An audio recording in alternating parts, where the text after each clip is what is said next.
They called us for a plumbing job that the sump pumps aren't working. It's flooding down there. Let's go take a look. It's too much rain today. Looks like there's no electricity.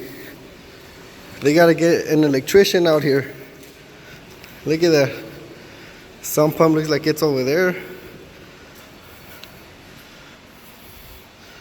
Probably around 5 inches of water over here. Yeah, they got to get the electrician out here.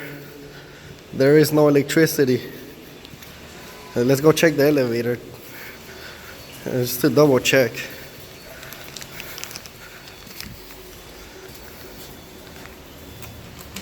Yeah, there's no power.